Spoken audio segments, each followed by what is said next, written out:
boogeyman is real, and you found him. All right, you primitive screwheads, listen up. What's blood for, if not for shedding? I'm your number one fan. I like to dissect girls. Did you know I'm utterly insane? We all go a little mad sometimes. Be afraid. Be very afraid. 7 days. I am Dracula. We have such sights to show you. Boy! I said, I'm not gonna hurt you. I'm just gonna bash your brains. I am the eater of worlds and of children. What's in the fucking box? They're coming to get you, Barbara. One by one, we will take you. Never get out of bed again! You gotta be fucking kidding. It rubs the lotion on its skin or else gets the hose again. Welcome to prime time, bitch!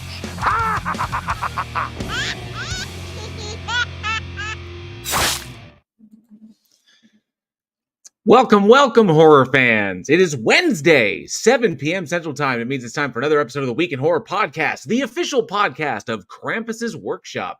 And if you, dear horror fanatic, are listening to us at the top of the week, remember, we do this right here, live, every single Wednesday on YouTube. We hope to see you in the live chat. Come join us. Hang out with us. This week, we are covering select horror films released November 26th through December 2nd. Thank you all so much for joining us. I am JL. And I am holding down the fort tonight. Yes, it is a solo show, so bear with me. I hope you all are doing well. I hope, because we're recording this one on the Wednesday right before Thanksgiving, but it's going to go live out there on Sunday. So I hope all of you had an amazing Thanksgiving, because you're going to be hearing this post-Thanksgiving. But to everybody in the live chat, I hope you have a great Thanksgiving tomorrow. Yes, all those amazing individuals in the live chat who make this show so much fun to do. Let's go ahead and get up our official Patreon banner, all our amazing patrons who make the show possible, all those little names that are scrolling down there at the bottom. Those are the people that support this show behind the scenes and, make just literally, we couldn't do the show without them. So thank each and every single one of you. You see your names down there. So if you want your name down there, you can check out our Patreon. The link is down in the description. So, and get all kinds of behind the scenes stuff. So appreciate everybody for all that support. Thank you all very, very much. Oh, man. I got to tell you, I am tired. I am actually really tired, and it's been a day. It's been a day. I gotta tell you straight up before we get started on anything. I thought my monitor, because I work on I have a multi-monitor system, and I thought one of my monitors had died, and I need them both because I do stuff over here and stuff here, and I got the little screen here. And I thought I was out one. So I was like, I'm so fucked. But for some reason it came back to life. It just it's kind of it's an LCD. So it was doing that line error thing. But then all of a sudden it, right before the show, it just cleared up, but it may do it again. So I have no idea. So, but yeah, freaking crazy, just craziness. But we seem to be in good shape now, and I'm holding down the fort. Eugene is currently busy on a shoot, and Johnny and Alex and Aaron are doing their things. Hopefully we will have them back soon.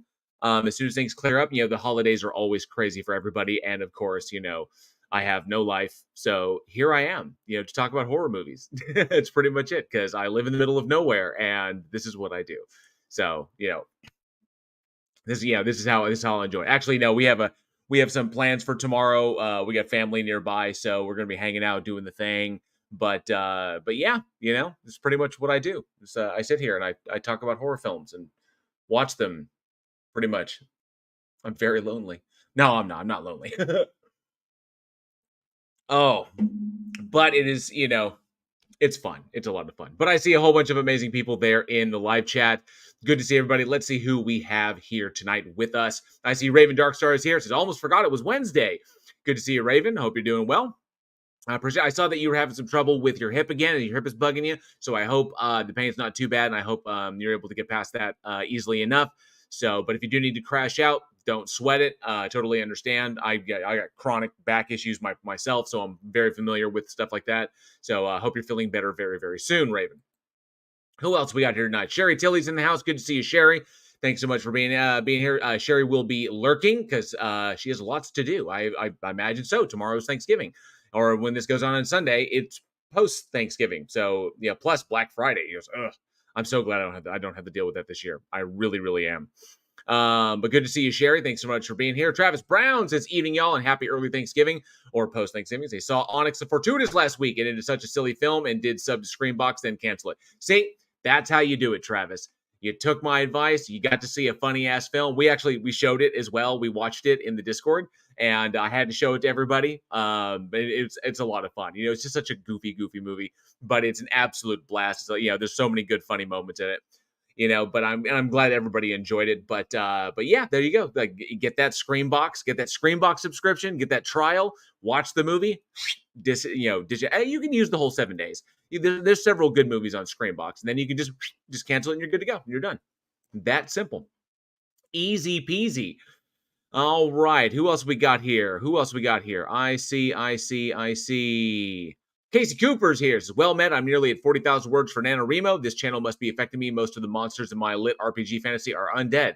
Probably there's a lot of undead monsters that we talk about. We talk about a lot of undead monsters, like a bunch. That's like a number one. That's like, like one of the key monsters, is undead things. Things come back to life. So, but I'm glad that you're having so much success with NaNoWriMo. Casey Cooper, 40,000 words. That is awesome. So keep plugging away. You are almost there. I don't know how far you're planning on going, or if you have a goal, or if you're just going to write to see how far you can get. But keep pushing it, man. Keep pushing. 40,000 is fantastic. You still got plenty of time. We're recording this on the 22nd, so you still have over a week to go. So rock on, man. Rock on. Keep it up. Who else we got? Robert Bider says, hey, y'all. Good day from my temporary work site in the beautiful, hot and sunny Kakura in New Zealand.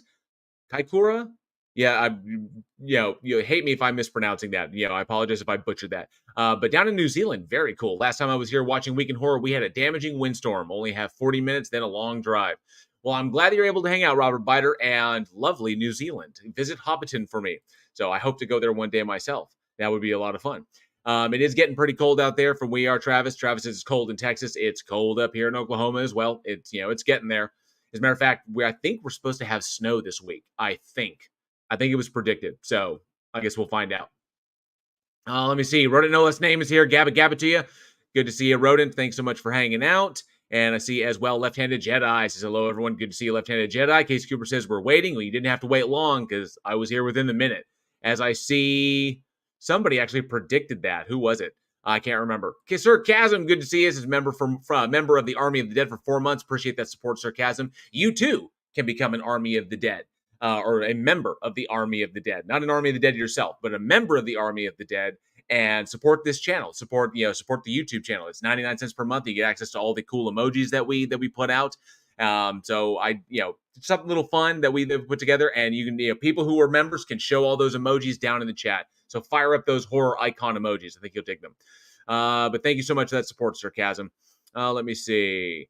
Brian Powell, good to see us. It's good evening, everyone. Thanks so much for hanging out, Brian. Left-Handed Jedi says, that is not dead, which can eternal lie, and with strange eons, even death may die. Yes, gotta love that Lovecraftian horrors, man. Cosmic doom. Love it. Just literally is just the inspiration for everything, pretty much everything I create. Regular Jeff, good to see you. Thanks so much for being here. Robert Bider did call it within the first minute and solo. This is true. Yep. If it's on time, it's just me. That's just how it goes. I guess that's the routine that we have developed here at Week in Horror. It's pretty much what it is. If I'm jumping in there first, I don't have to wait on anybody. It's pretty much how it goes. Paragord Princess, good to see you. Says, I am still traumatized by by Terrifier, the first Terrifier. I didn't even finish it. That's a shame because Terrifier 2 is out. It is even longer than the first one, and it's better. It's like by leaps and bounds. And Terrifier 3 is slated for next year. And it's going to be a Christmas-themed movie instead of a Halloween-themed movie. So it's going to be awesome. Terrifier 3. The teaser for Terrifier 3 is on YouTube. Just look up Terrifier 3 teaser. You'll love it. But good to see you, Paracord Princess. Thanks so much for being here tonight. Oh, Casey Cooper, thank you. So we appreciate you dedicating your life for us, JL. Always. Sometimes, it's been expressed to me a number of times that Week in Horror is kind of like, because there's not much on YouTube that's like this regularly every single week, and we've been like clockwork since we started doing the live streams here on YouTube. We've been clockwork. I've made it a mission to never miss an episode. We've had to delay an episode like a day because of like technical issues or something or an emergency happened. We had to push it back a day, but we haven't missed a week since we started going live back in season 2. I think it was in season 2. when we started like doing the live show regularly on YouTube, and then moving the audio to the podcast sites. So that's been a personal mission of mine. Is I never want, no matter what's going on, I never want to miss a week, because it's been expressed to me that for a lot of people, this is just a nice little break. There's so much craziness or chaotic stuff out there, or a lot of people express a lot of stupid out there. That's just a pain in the butt, and it's just like sometimes just it's just too much, and that this is kind of a nice little reprieve in the middle of the week to hang out, have fun, talk about scary movies, and maybe see the hosts make fools of themselves or get into arguments over shit like that, because we're all fucking horror nerds. So I hope I appreciate that sentiment, and I hope we deliver the best show possible for you to give you the kind of break you need in the middle of the week. And then of course, every week, that's the goal, is not to miss a week. So I'll be here, whether I'm exhausted or falling apart or or undead. I will be here. The show will happen. I'll be like movie. So I appreciate you guys hanging out with me and making this so much fun. Casey Cooper shooting for 50,000 words by month's end and finish the novel by year's end. Awesome. 50,000 words in a month. That is not bad at all, sir. Not bad at all. Very, very impressive. Regular Jeff says, Week in Horror, watching and editing horror movies alone in the house worked out well in the movie Evil Ed. It absolutely did. Of course it did. Absolutely. Oh, thank you, Sarcasm. Yeah. Smash the like button. If you dig the show, smash the like button. Those interactions really help. And man, that algorithm, she is a hungry, hungry monster. Hungry cosmic doom god that we all live and die by on this friggin' platform, and that's what we need. Those interactions, that's what we need. Those comments, likes, dislike, doesn't matter, like, dislike, share, wherever, likes in the community tab, whatever. That all those interactions, those feed that fucking awful beast that lurks over every YouTuber's shoulder, every show's shoulder. Give me your interactions. That's what it needs. Yeah. Let me see. Sally Skellington's here. Good to see you, Sally Skellington. Says, hey, folks, appreciate it. I hope you have an excellent holiday, Sally. Thank you so much. And I see Cindy Sue as well. Says, I'm here. Was just monopolized by one of my cats. They have a tendency to do that. Yep, especially when you bury them in the pet cemetery. Then they really take up all your time. Good to see you. Thanks so much for being here tonight. Sarcasm has gifted 5 Week in Horror memberships. Thank you so much. Sarcasm, very generous. And that, of course, is 5 new members of the Army of the Dead. Welcome, Sally Skellington, Paracord Princess, Ida Pimp Udaho, wrote it in the last name, and me, my personal channel. Yes, because I'm subscribed to here. So I'm, so awesome. We're all like, we're all members here. So that's fantastic. So yes, enjoy all those very, very fun emojis. I created a bunch of emojis for you. As a matter of fact, I'm going to put a bunch of them up right now. Bam. Check out those emojis. Yes, I was just gifted a membership. Thank you, Sarcasm. Appreciate that. I figured it was kind of redundant. Like if on my personal channel, I then became a channel member to that, because it's just, it felt kind of silly. So let me see.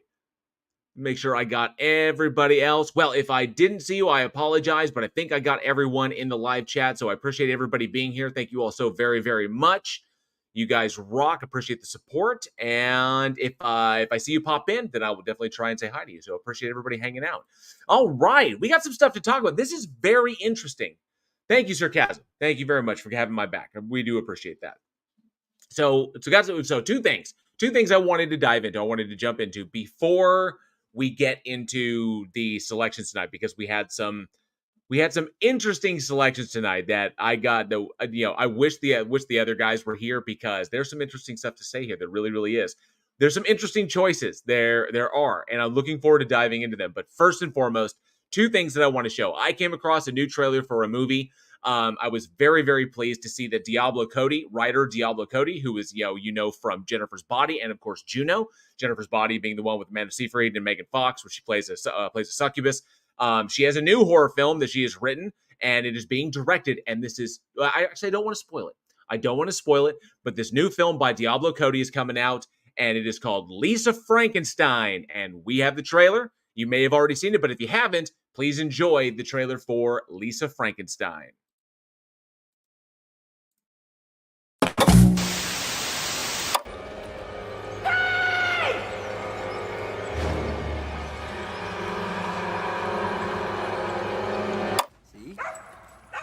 I saw something.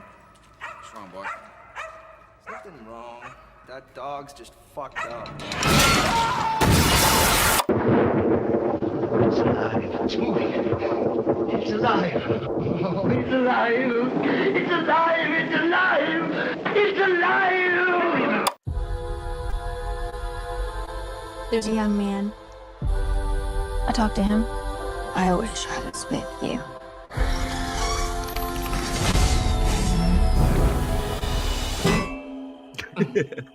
That got me the That's first time. really weird, Lisa.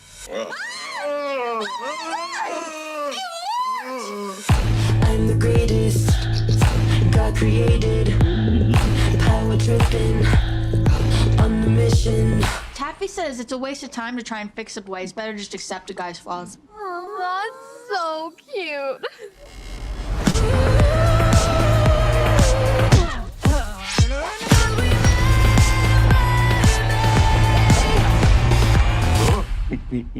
I can't do that. Not until we bury the body. There is no turning back now. I can't be saved. And in the next life they'll remember me. Remember me.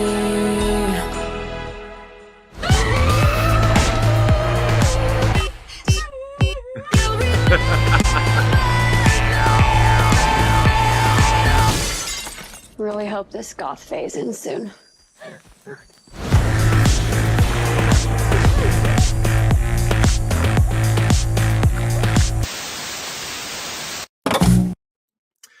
Yes, that was the trailer for Lisa Frankenstein, scheduled for I believe February 9th, 2024 is when that's scheduled to come out. And it is written by Diablo Cody, and of course, making her directorial debut. Making her directorial debut, Zelda Williams, Robin Williams' daughter. So that is awesome that she is making her directorial debut. Congratulations to her for landing it. So loving the fact that Zelda Williams is directing this movie. Diablo Cody is killing it there. And it looks fascinating. And of course, the movie itself stars Carla Gugino, Jenna Davis, Cole Sprouse, Lacey Dover, Joe Crest, Julia Bonova, Lisa Soberano, and of course, Catherine Newton. And people will probably recognize Catherine Newton from Ant-Man and the Wasp and Quantumania. Oh, so was it Ant-Man and the Wasp? Or sorry, Ant-Man, Quantumania, and of course, her time on Supernatural and her excellent fucking role in Freaky, opposite Vincent D'Onofrio. So, but yes, she does amazing freaking work. Totally looking forward to that one. It looks very, very fun. Especially, I loved her so much in Freaky. She was fantastic in that. Her and, it wasn't Vincent D'Onofrio. Vince Vaughn. Sorry, my bad. Vince Vaughn and Catherine Newton were in Freaky. My bad. Vincent D'Onofrio. What the hell am I smoking? And they were so amazing in that film. Their chemistry was great. So I'm definitely looking forward to Lisa Frankenstein when it comes out. So it's going to be a lot of fun. So I know somebody's going to correct me on the Vince Vaughn issue that I just screwed up there. So my apologies on that. Vincent D'Onofrio. Why did I have him on my mind? Did I watch something Vincent D'Onofrio recently? I don't think I did. I didn't watch his new one. His new one is about the GameStop stuff. Dumb Money. That's his newest movie out. So I didn't see that one. I haven't watched that one recently. So yeah. Cole and Dylan Sprouse are old enough to be seated at the Italian restaurant in the Sweet Life on. It's so very true. Absolutely true. But I'm seriously looking forward to this one. It looks like it's going to be very, very cute. It looks like it's going to be a lot of fun. And knowing Diablo Cody, it's going to push some boundaries. So it's definitely looking forward to that one. Second thing.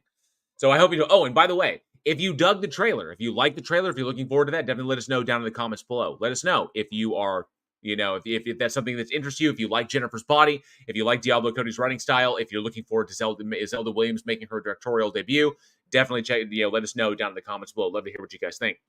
Hey, Joshua Lee, good to see you. He says he's tired, but I'm hanging in there. Hang in there, Joshua. But if you do have to bounce in order to go to sleep, it's all good. Just, I hope you have a fantastic night and a great, great holiday. So Brian Powell says, I just watched Full Metal Jacket. Maybe I was picking up some D'Onofrio vibes from there. Maybe that's where I was getting it. Cindy Sue says she likes the trailer. I like the trailer too. I'm looking forward to it. Plus, all the pedigrees that are behind it. So I think it's going to be fun. The next thing that I was very curious about. Oh, wonderful. My freaking, yeah, there goes my screen again. Yeah, I think this monitor is dying. So I can't show it to you like what it's doing, but like half, I'm working with like 1.5 monitors now. So it's like half there. And then it's like all lines and shit. So I can't see anything. It's freaking annoying. But nonetheless, the second thing that we want to talk about that I'm very curious about, this is a little more serious than I think we usually do, than we usually talk about on this one. But this one has made some serious waves in the horror community, not just the horror community, but Hollywood as well. So, which is really, really wild. So obviously it was breaking news, like big news a few days ago when we found out that Melissa Barrera was fired from Scream 7. So that was pretty huge, considering that in the new trilogy and that's going on 5, 6, and 7, the Carpenter sisters were essentially the new leads of that. Were the new kind of final girls of that was the Carpenter sisters played by Melissa Barrera and Jenna Ortega. So it's kind of crazy because apparently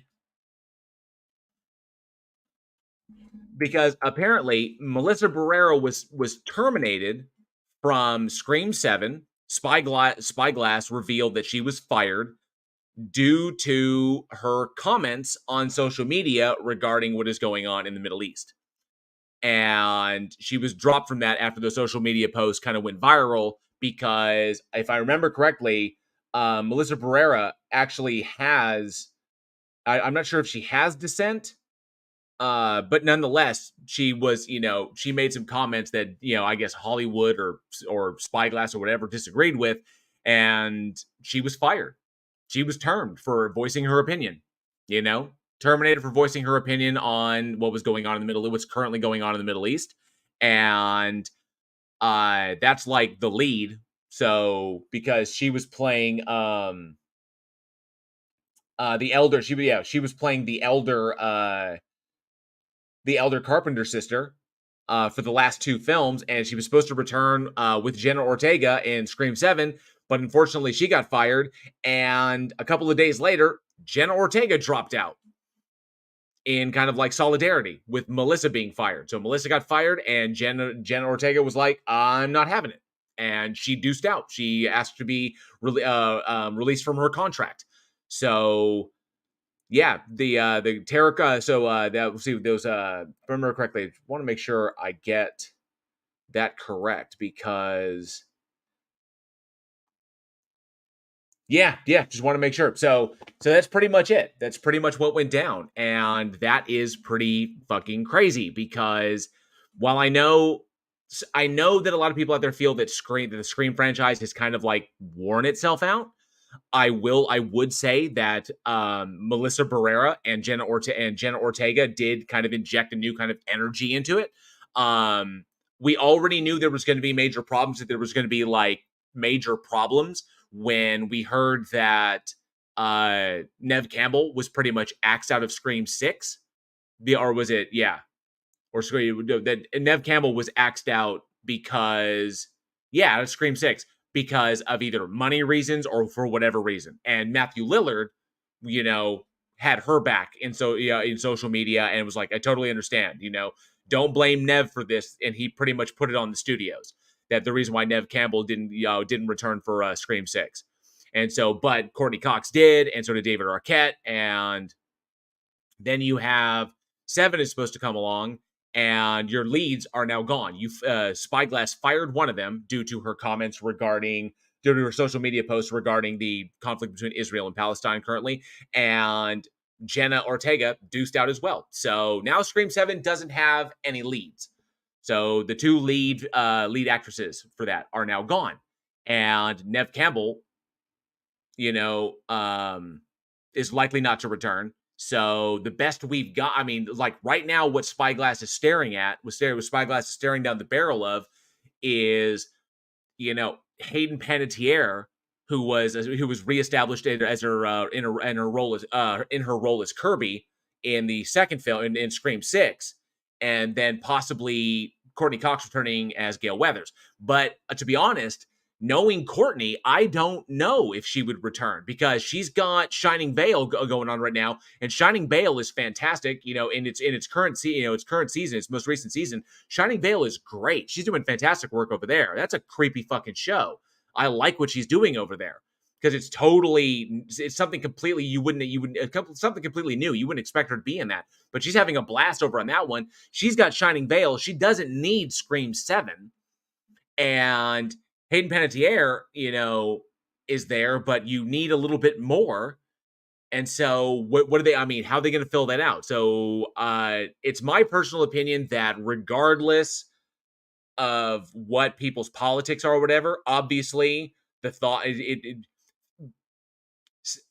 trying to reconcile the fact that the Hollywood blacklist, which is something that you would think was a thing of the past, still exists, where your political positions could somehow I mean, I understand that studios will will look at it as like, you know, your personal politics. If you voice your personal politics, that can affect your overall marketability. I get that, and so it's completely a money thing. You know, what they're afraid of is that Melissa Barrera will voice those opinions. People will turn against Melissa, and then they won't come to see the movie, and it reduces the film's ROI. I get that position, but you know, given like our the like streaming longevity, or given like the influence of streaming, the fact that SAG-AFTRA and the Writers Guild finally came to agreement on this, that it's not like old box office days. It just isn't anymore. You know, theaters simply cannot keep up. They can't keep up with this stuff. I know that there's a lot of effort to try and push them. Like, you know, for some reason, we're getting a re-release of like James Cameron's movies for some reason are releasing again. Like we're getting a re-release of The Abyss this holiday season, which is weird. We don't need it. We've got Abyss on 4K. We've got it on Blu-ray. We don't need to go to the theater to watch the movie again when all of us pretty much already probably own that, everything from VHS all the way up to Blu-ray. So there's no point. But when it comes down to it, Spyglass, I personally believe that Spyglass shot themselves in the foot with this one. You could do Scream 7 straight to streaming or to theaters. You could do them both, and you will make that movie is guaranteed to make its money back. Whether people are angry at Melissa or not, you know, it doesn't matter. That's not going to reduce the profitability of a Scream entry. It's going to make money. That's what it's going to do. So honestly, I think this is going to hurt Spyglass more in the long run than it will help them. That I know that they think they're protecting their bottom line, but I think they overcorrected on this one. I think firing Melissa was a bad move because I don't think they anticipated Jenna following right along with her. So, but then again, they didn't want to be like, and you know, that comes down to an optics issue because Jenna would want to be let out of her contract, and then Spyglass could be like, no, we're not letting you, we're forcing you to do the movie. Then Jenna goes to, basically goes to the media and it's like, yeah, I'm being held to my contract. I can't do this. I'm in support of Melissa. But then she has to go out there and she supports Melissa vocally and now puts Spyglass in a bad position again to fire her. You know, so that it's really okay. So yeah, Abyss doesn't have a 4K release yet, but we are getting it back in theaters this holiday season. So yeah. Casey Cooper says, "Someone explain to me why we need another Willy Wonka." Very good point. Very good point. Brian Powell says, I think it's time to end the Scream series. Yeah, probably. And Nemo813, good to see you. Thanks so much for being here. Says Susan Sarandon got dropped by her agency over her views on Gauze as well. Yeah, it's pretty fucking crazy. It's crazy. Yep, live rewrites incoming. They are rewriting that script as we speak. And I am very proud. I'm very proud that Melissa Barrera and Jenna Ortega, well, number one, it's First Amendment. Their speech is protected. They're allowed to voice their opinion on social media. Yes, there can be ramifications. There could be business ramifications for doing that, but that is still their right to do so. They feel free to, they have the right to voice their opinion. They can voice their opinion. And Melissa Barrera stood up for what she believes in. Great. She got fired for it. That's fucking unfortunate. And it's bullshit, but it's business. And sometimes business is bullshit. And then, of course, but for Jenna Ortega to stand up and be like, well, if you're going to do that to her, if you're going to fuck her over, fuck you. I'm out. I'm not doing this movie. If you can't support free speech, whatever, or can't support the fact that she's voicing her opinion, has nothing to do with your goddamn movie. If you can't even make that very simple distinction, then, Jenna Ortega's out. So, I think after this, now I mean, if people have been following the show, I was very slow to jump on the Jenna Ortega train. I was, but, X almost got me on there, but then there were some other things I was like, no. And then finally, I think at this point, I am on the Jenna Ortega. Wednesday really got me. It was like Wednesday was a good sell. It was like, holy shit, I may be on the Jenna Ortega train. And now I think I am on the Jenna Ortega train. I really am. I think I am. I'm on the Jenna Ortega train, and now we're going to see what happens with Beetlejuice 2 when that drops. So very curious about that one. So, yeah. So I don't know. Let us know what you think. Let us know your thoughts down in the comments below. Was Melissa in the right?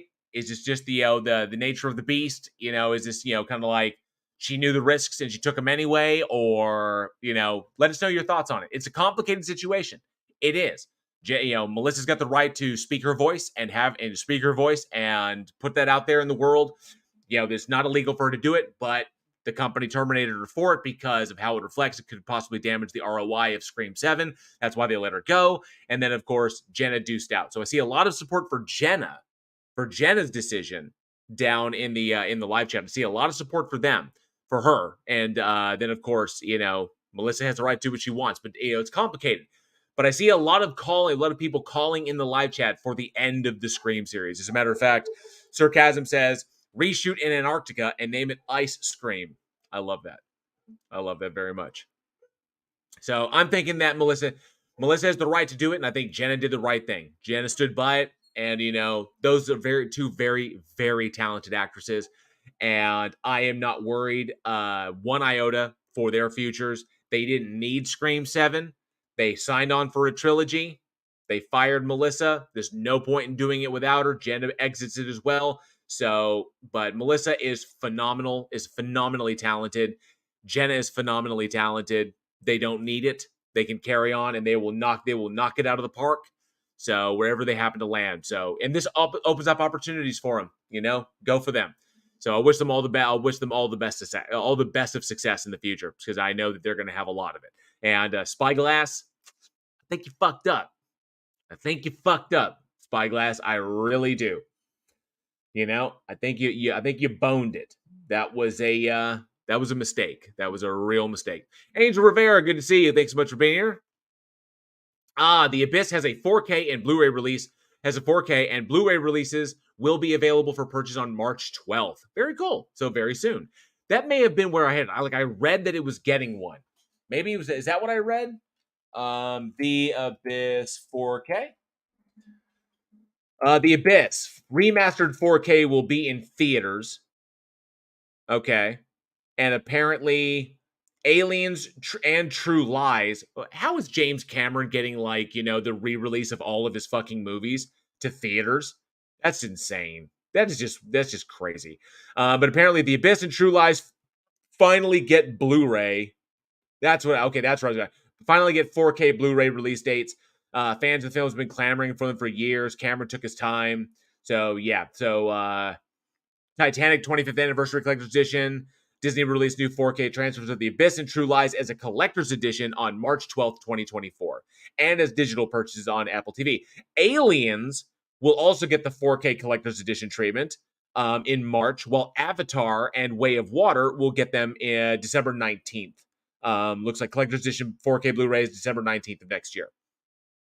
Very cool. Awesome. So, I was half right. There. Oh, desperation. Desperation. Oh, yeah. Got to make that money. But I think the Aliens one might be fucking cool. The Aliens one might be pretty sick. I really do. But definitely let us know down in the comments below your thoughts or your opinions on the situation with Scream 7. Should the franchise die? Was Melissa in the right? Did Melissa make a mistake? Did Spyglass fuck up? Do you agree with me and think that Spyglass completely fucked themselves? Was Jenna in the right? Let us know. I'd love to hear you guys' thoughts on that. It's a pretty deep stuff and the biggest thing about it is, and this is what I would have loved to hear what the other guys thought on this, what Eugene or Johnny would have thought on this, because it's evident that, the unspoken Hollywood blacklist still exists.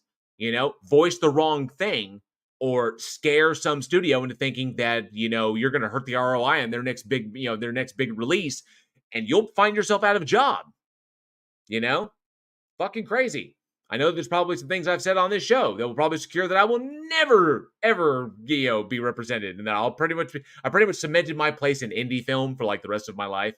So, given some of the things I've voiced, some of the criticisms I've voiced on this show, but yeah, the cancel culture, man. Well, actually, Robert Biter, I don't think it's cancel culture. I honestly think it's money. I think that's what it is. It's obviously it's all money driven. You know, people cancel because, you know, they don't want you to have money and they want to make sure the money goes somewhere else. But yeah, it's fucked up. You know, if there is like a Hollywood blacklist, speak out against thing that we support or things that are generally supported and lose your fucking job. I like that Lieutenant Jedi. Lieutenant Jedi says you can't live in fear. Fuck yes. You cannot live in fear. You cannot do it. Travis Brown says, fuck any studio who wanted to censor Art the Clown. Fuck them. You know, we'll go indie all day long. And studios can keep churning out their cookie cutter bullshit for as long as they want. And we'll look to Blumhouse and A24 to take the risks that we know need to be taken in order to further the art form. That's just, you know, that's my personal opinion. You know, because A24 and Blumhouse have had no shortage of films that have attempted to push the envelope and do new and interesting things. If, you know, the major studios want to fucking play around and do cookie cutter bullshit that has like projected, you know, percentage, you know, returns and doesn't challenge the industry, doesn't challenge mindsets, doesn't challenge the audience, doesn't say something new or even try to say something new or say something that was been said in a new way, they just want to do the same shit over and over again. Fuck them. You know, that's their problem. And people will speak. The audiences will speak. That's where their bread and butter is. So, but I can tell you this: firing your lead actress firing your lead actress for some social media comments that were not disparaging to any one protected group, but essentially are political, for putting out her political opinion. Firing your lead actress of a prime franchise going into its 7th film when you had her under contract for 3, terminating her out of her contract. I guarantee you, Melissa walked away with a payday on that one. She did. She walked away with a payday on that. They basically paid her off, and they terminated from it, and she got her severance on that one. I guarantee you that. So she didn't walk away skin like totally screwed. You know, it's in their contracts. You know, if something were to happen, they released out of that, you know, because the way that works today is that you secure something for long term. I'm slated, I'm contracted to do a movie next year. The movie falls through. Well, in order to not, you know, compete with that time period, I don't take jobs in then. So, you know, I'm literally scheduled to have that time to work. So like a union gig. So if I go in there, so like from February to June, I'm scheduled to be there.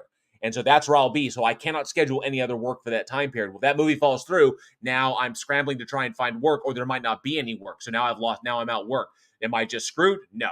Yeah, that's not how it works. So, but yeah, that's pretty much it. So I say that they fucked up. That's just my opinion on that. I think Spyglass fucked up, and fuck them. You know, we've always got indie films. We'll always do it indie. That's how we do it. Indie will replace the majors. Absolutely. Definitely. All right. So, Lieutenant Jedi. Oh, thank you so much. I appreciate that. This thing is like flickering on me, and it's kind of freaky. It's weird. The funky thing keeps going in and out. It's really annoying. But thank you so much for the $20 super chat for a new monitor. Thank you so much, Lieutenant Jedi. I do appreciate that. You know, I've had these monitors for a couple of years now. For more than 3 years now. So I'm thinking I probably need to upgrade anyway. So, but this one's starting to die on me. So I appreciate that. Thank you very much, Lieutenant Jedi, for that support. Do appreciate that. That will go to upgrading the monitors, because if the sucker goes out on me, I'm stuck down to 1, and I need 2 to produce content. So thank you very much, Lieutenant Jedi. You rock. All right. So we have some movies to talk about tonight. We have some weird movies to talk about tonight. I'm very excited.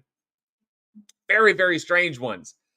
And I don't even know. I'm trying to think about where I'm going to fucking begin with this one, because I could just hear Eugene like laughing, or like Johnny making his face, you know, or like, you know, Aaron just sitting back there like,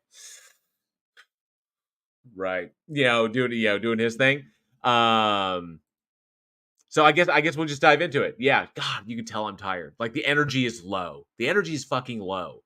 That and my head has just been kind of swimming with kind of like what the fuck is going on with Hollywood. This shit is insane.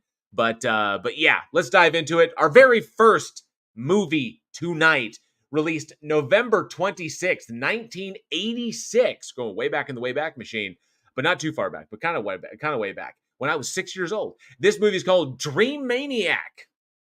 Dreamaniac. Oh, go riff tracks. That should be fun. Let's check out this trailer. Let's cue up the terror tube.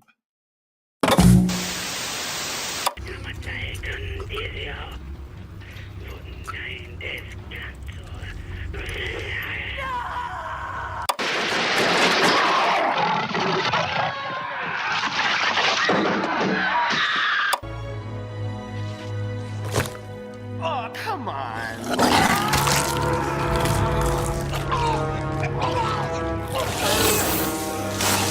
We give you Lily the Succubus in Dreamaniac.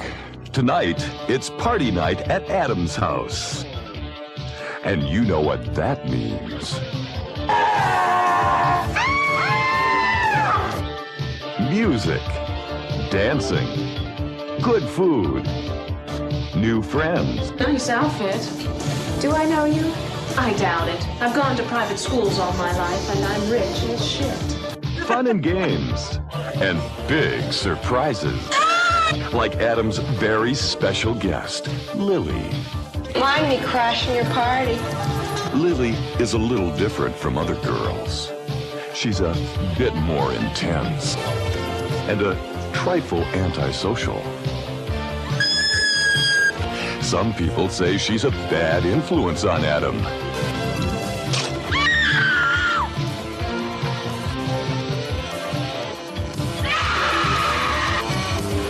But that isn't too surprising because Lily is a dreamaniac. A female demon who preys on the sleeping secrets of the subconscious.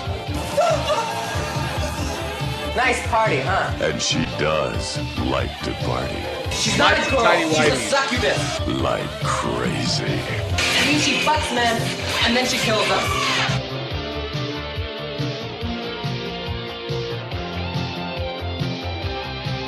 Not always in that order.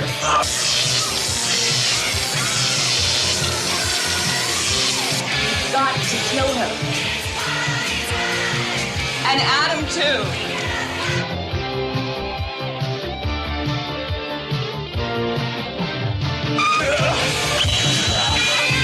Dreamaniac. Party, party.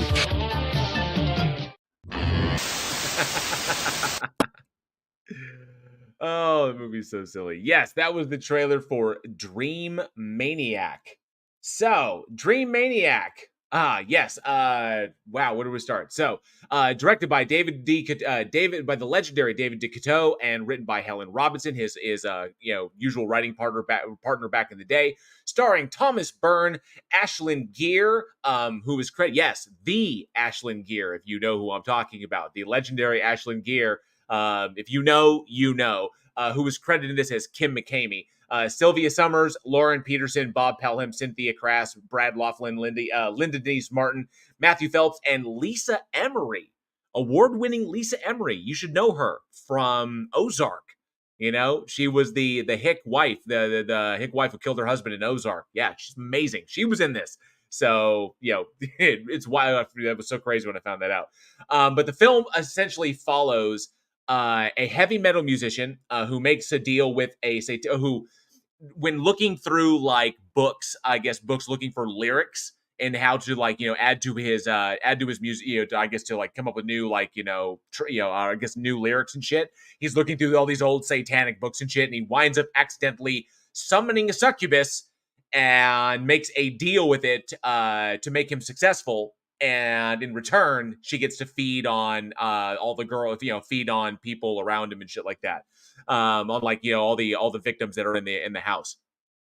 And it's It's fucking ridiculous. So, but essentially, yeah, this nerd and this dude's like this nerdy looking heavy metal musician, like totally not heavy metal, but it's like this nerdy heavy metal musician meets like this demonic, crazy eyed Cyndi Lauper looking chick who comes in and just starts murdering everybody in psycho ways. But that's pretty much it. That's pretty much the movie. Lots of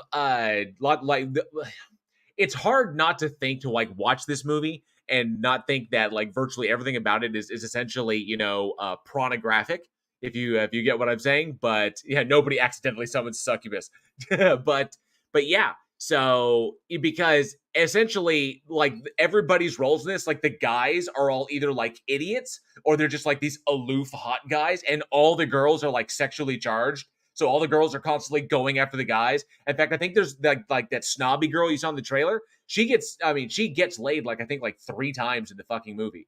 Or she goes for like from 3 different guys. It's like fucking crazy. So like everybody's trying, all the girls are trying to get laid, and all the guys are like, oh, we're idiots and we don't do, or we're like aloof, sexy guys, like whatever. It's so cringe. But I will give it this. It's cringy popcorn fun is what it is. There's nothing seriously, there's nothing, the film doesn't take itself very seriously. It's decent on the kills. On a few of the kills, it's pretty solid. It's pretty gory in some respects, especially when what's her name? Fucking Lily, the Sylvia Summers who plays Lily, when Lily emasculates this guy in the middle of it, in the middle of going down on him, she like just straight emasculates this dude. Some of the kills are pretty decent, but nonetheless, there's nothing to be nothing really overtly serious about it. I mean, this is generally the style of, at the time, we saw a lot of movies coming out in the post-Nightmare landscape. So Nightmare on Elm Street influenced a ton of shit. Obviously, in the same wake as like Friday the 13th had the spate of just hidden slashers or masked slashers that came in its wake as well, in the wake of The Burning and Friday the 13th.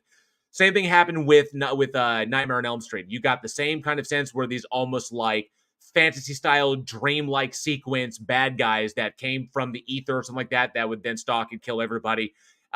Same thing happened here. So we got a whole spate of these. This just happens to be one of them. Now, one thing I'll say is that the director himself is pretty much legendary. Is David DeCoteau, or David DeCoteau, I think is how his name is pronounced. He'll probably I'll figure it out. But legendary director who has been going since forever. Originally started off his career working with Roger Corman, and then went on to work with Charles Band and his productions, which is why you see like the nature of his work is pretty like cheesy, softcore-ish, kind of stuff. But legendary director, tons of stuff. He's the guy who directed Puppet Master 3, Toulon's Revenge, which is like arguably one of my favorite Puppet Masters. The guy's got a serious pedigree when it comes to these kinds of films, those kind of like cheesy horror films that just kind of like lots of TNA, lots of gore, lots of violence. Let's just tell a story and like look at these sexy chicks, stuff like that. And then of course his writing partner, Helen, who worked with him a number of times, Helen Robinson. The weird thing, an interesting thing about this one is the presence of Ashlyn Gear, because wait, somebody asked me, which type are you, Jay? Which type of what? So somebody asked me, oh, you are Maniac, not Slow. I'm Maniac? Oh, that's good. Well, no, but Casey Cooper asked me, which type are you? Type of what? I don't know which type.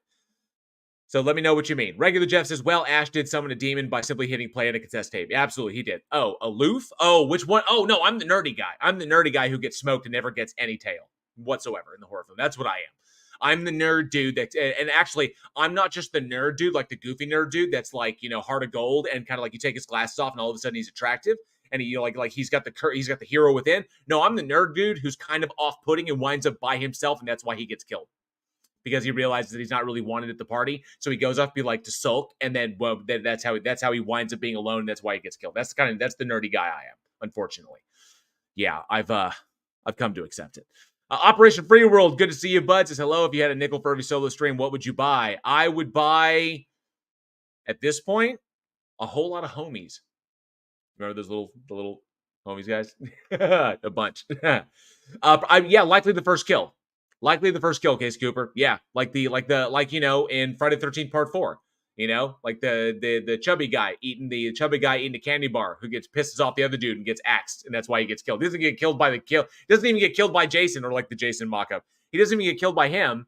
Or was it Friday the 13th Part? Yeah, the final chapter. Or no, it was in 5. It was in 5, A New Beginning. So it was like in 5, The New Beginning, when, he gets smoked, and he didn't even get smoked by the killer. He got smoked by one of his own, like, friggin' rehab guys, which is a damn shame. That's who I would be. I didn't even get killed by the killer.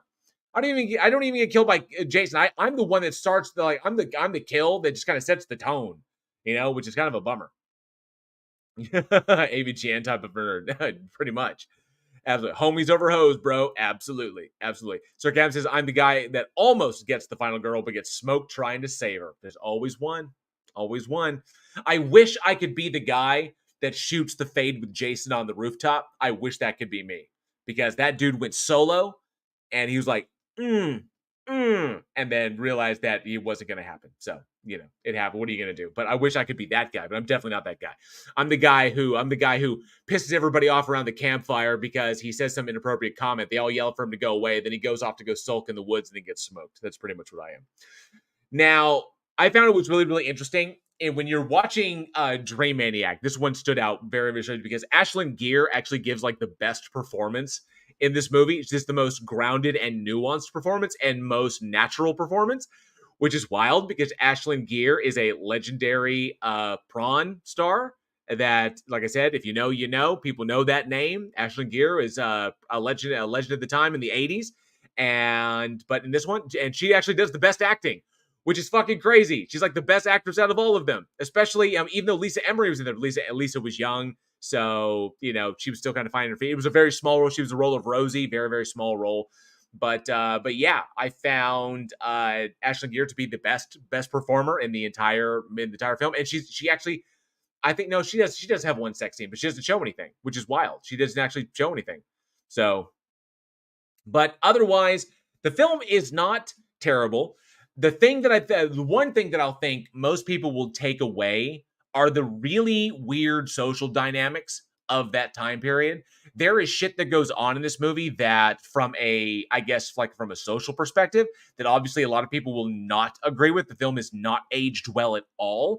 The subtle misogyny that is taking place all over the place, the view that women are, sex objects with virtually no identity all their own, except for like the final girl. The final girl gets her identity and the sweet virgin sister so we have the bad girl, and then we have the sweet virgin sister, and they're the ones that survive to the end. They're the ones that actually survive the thing when all of a sudden it's found out that Lily is not actually a demon. She's an escaped mental patient, which is really fucked up because everybody like dies except for the two final girls.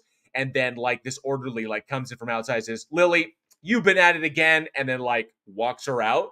Sorry, she escapes occasionally, and this kind of shit happens. And the girls are like, "What the fuck?" And then that's how the movie ends. Except there's a little tag on at the end. Then it showed then this one guy's like, "Yeah, I'm gonna write this movie about what happened in this house about all these kids dying. It's gonna be great." There's like a knock at the door, and he opens the door, and then like the dream demon like comes out and attacks him, and then that's how the movie ends. It's really fucking silly. But that was a little off-putting. The social dynamics of the 80s. This film did not age well at all. There's no need to fire up the TB 9000 on this bad boy because there's nothing really to save here. The film's a fun popcorn flick, and to look back and kind of see how things were back then and how films like this were treated, to see kind of like the work of Dakota and Helen Robinson. But ultimately, you've got a lot of really, really off-putting shit. You've got women are pretty much just sex bunnies with no identities, very, very prawn mentality. You've got guys that are pretty much two-dimensional. They either they view women as like objects, or they're completely they're completely like oblivious to what's going on around them, and they're just idiots.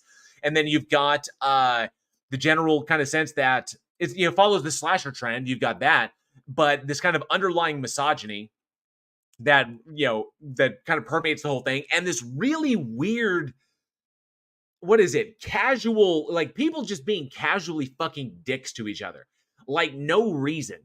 And it was like sitting there, I was like watching this thing, and I was kind of like, wow, people are just fucking like I I blame the writing on this one, because while I understand people being dicks in order to generate drama or to like justify drama that's going to happen, like we need conflict between these individuals, and that through that conflict, then we'll be able to reveal next things in the plot.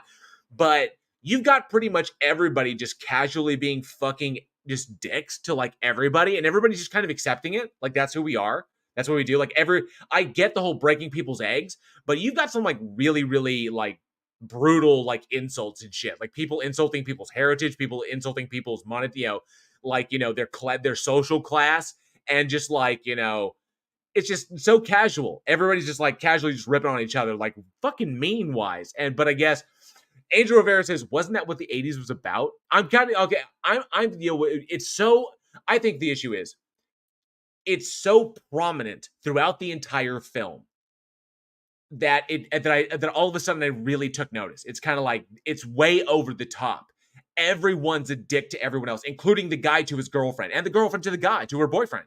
The boyfriend and girlfriend are dicks. They're dicks to each other, And we're talking like this is a girl who would take time out of her day to come over for some afternoon delight and then set up the whole party for him and is doing all the fucking work, and he just wants to mope around his bedroom and have lucid dreams of the succubus girl.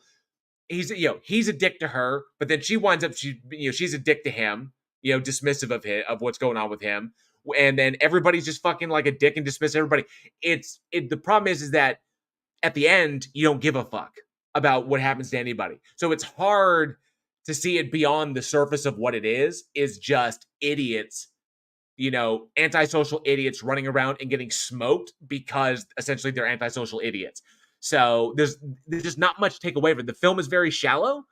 It's fun if you're not looking for anything deeper. That's the big thing right there. Plus, you'll see all of the illusions that were taken from Nightmare on Elm Street that obviously permeated into this one that kind of informed it. Oh, let's follow this trend because it's what's popular right now. There was cocaine. Yes, instant dicks, sarcasm. Instant dicks just add cocaine. And there was cocaine. There's cocaine, and there's weed, and there's all kinds of drugs, and just people being fucking assholes. They, like there was weed brownies. Hash brownies, actually, is what they were. And you got the one stoner motherfucker who, like, bunches all the brownies into a giant ball, and he's like, oh, it's good. It's like, because, it was fucked up. I don't remember the 80s being that way. Not so pervasively, but I guess if you're in college, it was a different thing. I have no fucking clue. Nonetheless, it's really, really hard to kind of break past those weird social dynamics of the 80s that when they're literally the bulk of what is happening in the movie. That the only reason we have interactions between our characters is for them to shit on each other. But that makes us not like anyone. And if we don't like anyone, then why the fuck do we care? And we don't, and that's the fucked up thing, is that there isn't even enough, and I'll be frankly honest, there isn't even enough tits and ass to kind of salvage it from there. If you had a good variety of TNA and some really, really solid gore, like more kills or more violent kills, that would make up for the fact, because at least then we're anticipating the next kill, or we're anticipating the next gratuitous sex scene, and we don't have to watch like a whole lot of man ass, or like, a dude in his tidy whities, posing in front of the camera for a 5-minute sequence. And it's kind of like, what's the, there's a lot of things that are just kind of there that are pointless and could have been made better if they had increased the amount of other things, but they just didn't do it. The balance is very, very weird. I understand it. I know it was low in budget, but you could definitely do something better. There's other things you could focus on. I will give credit. The demonic Cyndi Lauper, I thought was great. She's like, crazy Galron eyes and shit. And I fucking love how she actually kind of reminded me of my ex, to be perfectly honest. Yeah, from back then, because she loved the 80s and she was very much that insane. So never emasculated me with her teeth, but came close. So that was kind of like a flashback. I had some PTSD watching this movie a little bit, but I made it through. I'm doing all right now because I'm past it. I'm past it, But when it started up, I heard that synth and I was like, we're back in the 80s. Then I saw that succubus and I was like, oh my fucking god, they cast her. They actually wrote her in there. But but nonetheless, yes, TNA is like bacon. It makes everything better. Sam, you're damn right, damn straight. You're damn straight. Operation Free World says, I was born in 97 and I miss the 80s too. We all miss the 80s, my friend. We all miss the 80s. Best time ever. Travis Brown says, I was born in 89 and had been and been throughout the 90s. So I know you love the 90s. You probably missed the 90s. We miss the fucking 80s. We really do. You should have been there. Should have been there. So my question for the audience is, given that Dreamaniac, not the absolute best you could do, but in my opinion, not the best example of Dakota's work. It just isn't. Dakota is as a phenomenal director. I think he's great. And I think as there's a lot of better examples of his work out there. And I think he's done some really, really fantastic stuff. If you look at the movies that he's done, I mean, he's done stuff like Sorority Babes and the Slimeball Bolorama. He did Creepazoids, Nightmare Sisters, but he did stuff like Puppet Master 3, Toulon's Revenge, Joe Bob's Drive-In Theater. Get out of here. And then, of course, you know, there's a number of stuff that there's a bunch of good stuff that he did. Retro Puppet Master, which I thought was pretty decent. And the Brotherhood. So there is some good stuff that he's done. And obviously some stuff where not so great. Like, of course, you know, like I would say Witches of the Caribbean, not so good. Grizzly Rage, actually pretty decent. So, but let us know. Let us know down in the comments below what you think, because he's done a fuck ton of them. What you think is the best David Dakota horror. His best horror film for this director. I'm very curious because there's a lot of them out there. A lot of them under the full moon, under the Charles Band banner. So definitely let us know what you think down in the comments below. The best David Dakota horror. Very curious what people think. My favorite is Puppet Master 3, Toulon's Revenge. It was the one that introduced Six Shooter. I thought that one was fantastic. The storyline was great. Direction was great. Acting was fantastic. The effects were fantastic for the time. I loved Puppet Master 3. That one was fucking great. Plus, you know, they introduced Blade, and, you know, it's like the whole, like, you can't go wrong with smoking Nazis, especially Nazis getting smoked by possessed puppets. That is fucking money in the bank. Money in the bank. So, that was Dakota who brought us that one. So, definitely let us know. Definitely let us know what you think is Dakota's best horror film. All right. Gosh of Heckfire says, I was a teen in the 80s. It was fantastic. I don't remember parties like that. Very true. Gosh of Heckfire, good to see you, bud. Thanks so much for being here. One of the best names on the internet. Absolutely. Love that name. Fantastic. Gosh of Heckfire and Gosh of Heckfire and Armageddon's Fire. You know, there's a bunch of fucking cool names. But, you know, that are on the, but Gosh of Heckfire is definitely one of the best ones. So thank you very much, Gosh of Heckfire.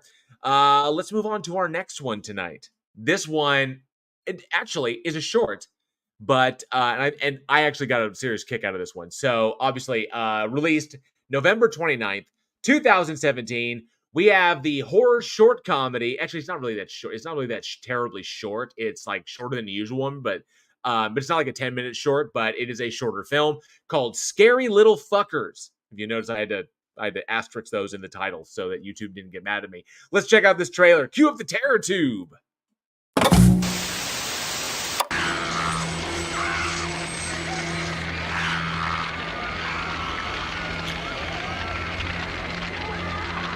You're mine!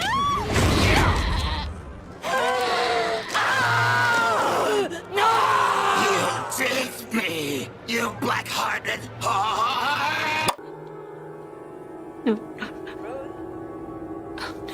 No. Almost time, Rose.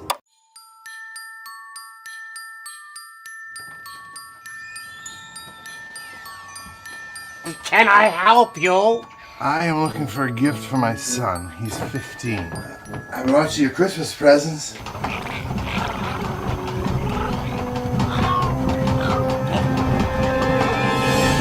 Hey, Peggy, can you come over? Where are they? Jesus Christ on a popsicle stick. What the fuck are those? They are called fugas. They're my Christmas presents. Yeah, but what are they? Just one rule. Never put them in the same cage together. We totally have to put them in the same cage. Peggy, I don't know. If you do it, I will let you touch my boobs. Afterwards and over the bra. Reports of strange animal attacks all over the city. Personally, I think it's all bullshit. These things are multiplying. They're gonna destroy humanity, and it's your fault. You know, if I even think about having another kid, I'm gonna do us both a favor and just jerk off. I didn't need to know that. Yeah, you did.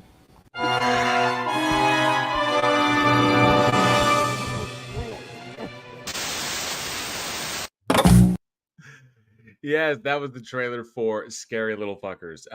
The film is full of moments like that. This shit was fucking Way better than I think it had any right to be. But anyway, that was the trailer for that. It is directed by Nathan Schuer and written by Lenny Schwartz, starring Josh Fontaine, Anna Rizzo, Rich Trethewey, Monica Saviolakis, Jeff White, and Mary C. Ferrara. And of course, Mark Carter as the voice of the Fuka. So if you'll notice at the beginning of the trailer, it kicks off like Christmas 1984, which is the year that Gremlins came out. But yeah, Scary Little Fookers follows an inebriated dad, a heavily inebriated dad, brings home to his adolescent son a gift he hopes will mend their faltering relationship, a Fuka, which is a devilish and disgusting creature that in turn wreaks havoc on their lives. Actually, he brings them two, and they put them both in the same cage at the behest of Peggy, who comes over to check it out. And Anna Rizzo was fucking fantastic in this. She was great. Some Werewolf, good to see you, bud. Thanks so much for being here tonight. And yeah, it's pretty much if you married gremlins with critters, then they're scary little fuckers. It's pretty much space herpes. It's sarcastic space herpes. So, but that's pretty much it. Now, like I said, this film was a pleasant surprise. Like, I think in this particular one, it obviously showcases the sheer joy of filmmaking. The brilliance of this one is that it was it's pretty much like a two location it's like a two location and an exterior shot. So you have the interior location shot, which was the shop where the thing is obviously a rip-off. The whole thing is like totally Gremlins inspired. And then you have the interior shot, which is the house. And then, of course, like I guess you could say like a third one would be like the basement, like when they go down into the bomb shelter. But it basically looks like another room. And so you've got like the one location in the house and the one location in the shop. Then you have some exterior locations where they're running around outside with guns and doing shit out there. Really, really simple film. The Pukas themselves, obviously puppets, but I think that makes them even better because they're like, wow, wow, wow, wow. So it's really, really fun. And then, of course, that ending shot when they're like all over the place or all over the house, then the giant one comes up in the background and it's obviously all fucking layered. It just looks so goofy, but it's fun. The kicker and sarcasm is I'd smash Peggy. I'd smash Peggy. He's like, seriously, but the fact that, but I don't think she'd smash us. I think Peggy wanted the dad. I think Peggy has a type. Peggy really has a type, and it's very obviously Kyle's dad. It's definitely Kyle's dad. That's who she wants. That was very apparent. And constantly pulling out her fucking retainer. That shit was fucking great. But this one you can definitely tell is you do something like this for the sheer joy of being able to do a movie. You have some people you put together. There's nothing extreme about it. It's pretty much just the very, very basics. How to frame a shot, how to shoot with low light, how to get get the most out of what you have access to, especially the puppets wise, which are really, really simple to make. And then Kyle's dad had it going on. He really did. Oh, Esther Gab says, I am the dad. But like I said, this one's a fun one, and the real kicker on this one is the writing. The writing is sharp. It is funny. There are all these fantastic little moments, and of course, very, very talented actors to deliver those very comedic lines. Gosh, Effect Fire. This is available on YouTube. Just go look up Scary Little Fuckers Christmas Short, or just look up Scary Little Fuckers. It's a pretty unique name. You'll find it on YouTube. You can watch its entirety. It's fucking funny. It really is. There's tons of little moments in there. Like that whole thing is like, it's like if I had to do it all over again, I wouldn't have a guy just jerk off. It's like I didn't need to know that. It's like, yeah, you did. There's moments like that throughout the entire film, and they're all fantastic. That's what I really, really enjoyed about this one. It's just the sheer joy, the sheer fun of filmmaking, of making a silly movie and putting gross makeup all over your actors. As the longer they're exposed to the Fukas, the more they have like these crazy herpes sores that are breaking out of and then they just like if it goes on too long, their dicks are gonna fall off, which is just hilarious to me. And so they got to kill all the Fukas in order to finally to try and stop this thing. But they start taking over the town. They escape, start eating everything, and things go fucking insane. Until eventually they decide to fight back. It's like, fuck this, we're going to fight back. So they go out there and they start like blowing them away and shit. That's how it's pretty awesome.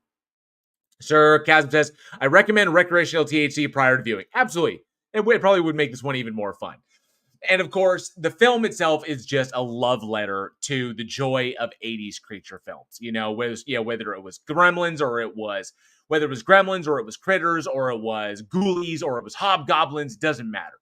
This is or Troll, this is just the love of those puppeteering in the 80s. It was at its height. You had movies like Labyrinth, and you had movies like Dark Crystal. So this is a kind of an homage to all of that. Obviously, it takes a lot of inspiration from Gremlins and from Critters. So it's kind of like if those two had a baby, but you can see the love for 80s creature features, 80s like 80s creature monster, puppetry films, throughout the entire thing. And it's predominantly it's elevated by the writing, where when your writing is solid, you can pretty much justify anything, even how bad these monsters look or how silly the special effects are, especially when they do that big final scene and there's fukas everywhere. Then the one giant fuka's coming up behind the house. So it's obvious, very, very silly, but it's worth it because the movie's funny as fuck. I will give it that. It's funny as fuck. It's shot extremely well. Very, very smart.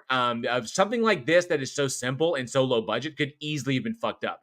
But they knew what camera they had an excellent camera. It was shot on the red. They knew exactly what the fuck they were doing, and they knew how to frame a shot. They knew how to capture sound. There are no technical mistakes in this movie. All there is the limitations of working with, the limitations of budget. But technically, the film is on track. I mean, it fires on all cylinders. There are no simple technical mistakes that can happen. The editing is fantastic, and all the cuts are great, and they know how to hide what they don't want you to see, and they know how to showcase what they do want you to see.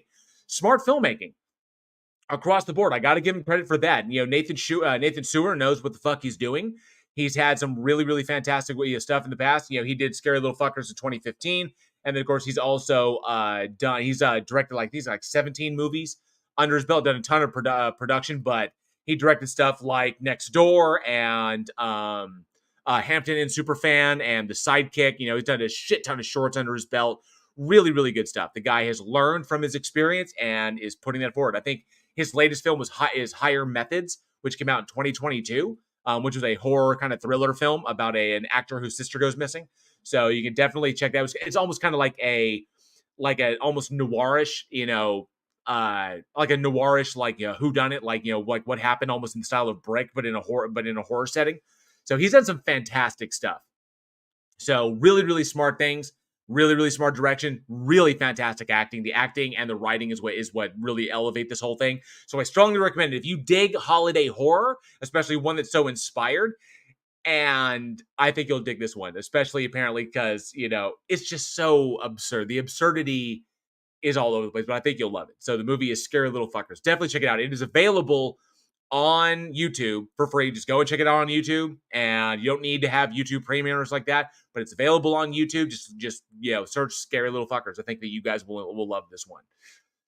I'm surprised it took me so long to come across it, but I'm glad we finally got to talk about it. And I got to give it to Anna Rizzo. Fucking kicked ass in this movie. It was fucking great. I got to look and see what more stuff she's been. I know that she's done a whole bunch of TV. Law and Order, FBI Most Wanted, done a bunch of Law and Order. But I hope that she gets some solid. She got some movies coming up? No, just more TV series. Yeah, well, I thought she did fantastic. She was great. Yeah, she was fantastic. I mean, I expect huge things from her. She was fun to watch. She was that girl's comedic timing is on point. His Cooper says, glad his shorts were under his belt, otherwise it would be awkward. Yeah, it would be awkward otherwise. And yes, Gosh Effect Fire. Johnny's take on this one would have been fantastic. Really would have been. Yeah, Sir Gav says, I love that it was all fired off by a literal explosive orgasm. I don't want to spoil it for those who haven't seen it, because it's available on YouTube if you haven't watched it yet. But yes, essentially, put him in the same cage. He said we should do that. Do it. And he's like, okay, I'm an idiot kid who's all horny all the time. I'll do it. And, chaos reigns from there. It's fucking hilarious. But definitely check that one out. So the question that I want to ask is that we talk a lot about feature films on this one, but we don't often get to talk about horror short films. Typically, horror short films are like, 10 minutes long, 15 minutes long. Scary Little Fuckers is decent long. It's about 45 minutes. You could probably use his storyboards for Scary Little Fuckers for as many could. My curiosity is, because shorts typically get thrown out there on YouTube and you see them all over the place, I'm very curious, because Scary Little Fuckers was a horror short. What is your favorite horror short film? We'd very much like to know. Put them down there in the comments. In fact, if you can, put the YouTube link as to what your favorite horror short is. If you found one on YouTube that you'd like to share with everybody else, put that link in there so we can all see it. But if you have a favorite horror short that's available on YouTube or it's available wherever, like on Vimeo or whatever, throw that link in the description or throw that link down in the comments below. We'd love to hear what you think. This one was really, really good, but there's a lot of them out there. So definitely let us know. Love to hear what people's favorite horror short films are. All right. Let's move on to our next one. This one, I have some things to say about this. So this one, yeah, I'm torn. Let's just dive into it. Let's just dive into it. Released November 29th, 2019. And we have The Man in the Trunk. I don't want to spoil anything. Let's just dive in. Let's check out this trailer. Let's cue up the Terror Tube. Check out this trailer, and then we're going to dive in because there's some things to say here. There really, really is.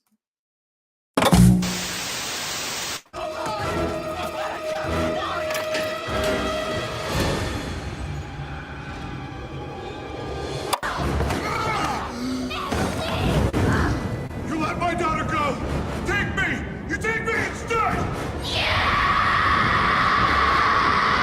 Nobody said this is gonna be easy. You don't understand. There was something in the woods, David. I don't even know this guy. You know Steve. He's my college roommate. Well, it's fantastic. You know Steve. If you want to scream, wait. I've talked about him. Steve?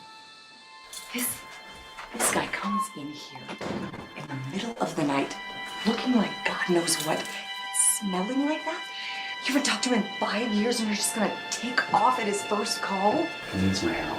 Everybody always needs your help. Sarah. It's been like 3 years. And 5. What are you doing all the way out here? Who is that? Look, I didn't plan this. It just happened. And I thought of you, and I thought, oh man, you could help me out, and I just... Why would you think of me? I'm scared, Andy, all right?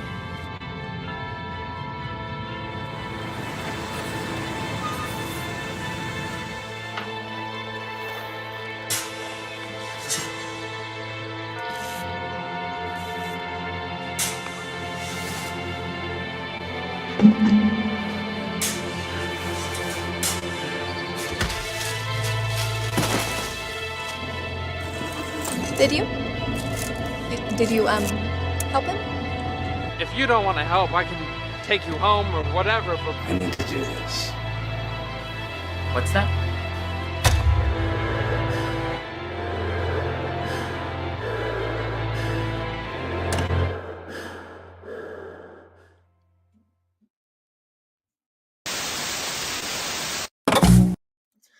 All right, so that was the trailer for The Man in the Trunk. Now, there's some things to talk about on this one. So, The Man in the Trunk, directed by Mark Hampson, written by Mark Hampson, Aaron Fairley, and Ronnie Erzenbach, and starring Ace Marrero, Eric Bogue, Vanessa Reynolds, Ryan Schwartzman, Kate Bradley, and Robert Flaherty Hart.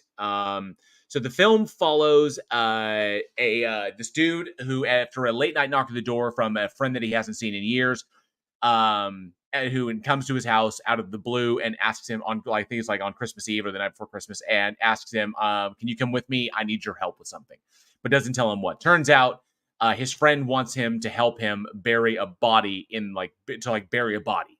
You know, it kind of asks that questions like it brings the question: how far would you go? To help a friend, it's like, he's like, a true friend, a friend will help you bury a body, but, a true friend will help you make one. And so, or, so shit like that. But the story has been told a number of times before. Essentially, it's kind of like, the friend comes asking for help, and then it turns out to be way more than what you bargained for. Test the limits of that friendship, then you have this great dynamic from there. The premise in and of itself is I think is quite good. And you can do a lot of really, really fun things with that. And I will say this for The Man in the Trunk, without spoiling too much. I will say this about The Man in the Trunk. The film is lovingly shot, extremely well done. Both its interiors and its exteriors are great. They do some fantastic camera work, a lot of drone shots, which are really, really well pulled off. There's some really, really strong stuff in this film. Lots of great, great stuff, even like kind of like emulating some Quentin Tarantino stuff with the trunk. And I like the dynamics. The writing could have been a little better, but There's not a lot of nuance in the writing, so not a lot for the actors to really sink their teeth into as far as character development or arc-wise. But then again, it's not really super necessary. It doesn't give them a lot to hang on, but it gives the audience exactly what we need in order to follow the story. My issue in this one, yes, likely Johnny O would not like this one. He probably wouldn't like this one at all, despite the fact that in my eyes, in my opinion, the film is not bad. My problem is, my biggest issue with The Man in the Trunk is that I feel, you may feel differently, but I feel that they really bungled the premise on this one. That so much more could have been done with the budget that they had. That there were simply too many safe choices for something for a premise as fun as this one can be to play in. You can have the options of going like extreme horror in this, or you could go Hitchcockian thriller in this one. They tend to kind of like stride both sides with one foot planted firmly in the other one. Unfortunately, the horror really doesn't show up until, like, the real horror doesn't really show up until later. So the film feels somewhat unbalanced. There's not a good mixture. So you get like this long kind of setup and then bam, they kind of hit you with it. So there's kind of a disbalance there. And the way the narrative is edited, I also think could have been better. There's a lot of, that's the fucked up thing about it. There's a lot of really, really strong shit in this film. Like really strong stuff. You know, overall the editing is decent. The tension and the dramatic buildups are really, really good. The characterizations are good. The chemistry between the actors is solid.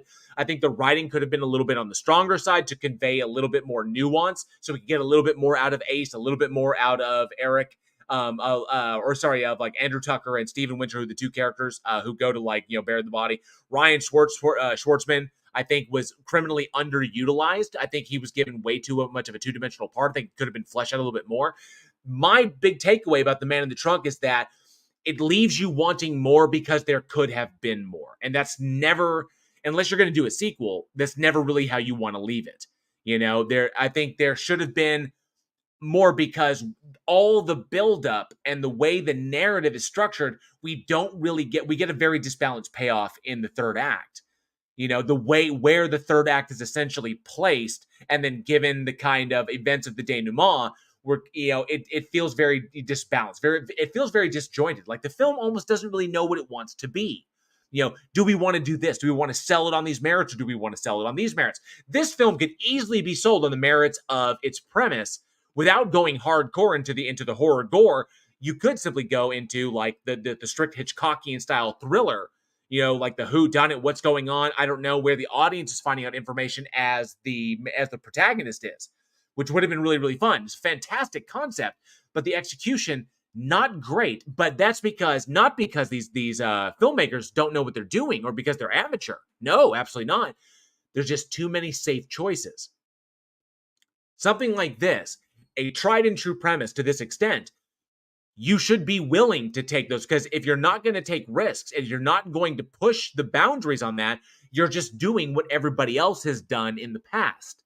You have to be willing to at least stir that mixture up a little bit. Get some froth, man. Yeah, like heat it up, turn that temperature up, get a little boil to it, so that at least we are left tasting something.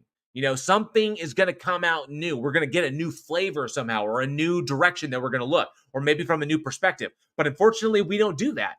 The audience is never given enough to really sink their teeth into Ace as a protagonist, or the relationship between him and his wife, or even the relationship between him and his old friend. You know, or even what's going on with the man in the trunk. You know, like there's it's left unnecessarily ambiguous. And sometimes ambiguity can work, but it doesn't really work here because of the way the film is plotted, paced, and edited. So there's a lot of things, a lot of good things, a lot of good ideas that were just not executed well. That could have been, I would say, that could have been executed much, much better than they were.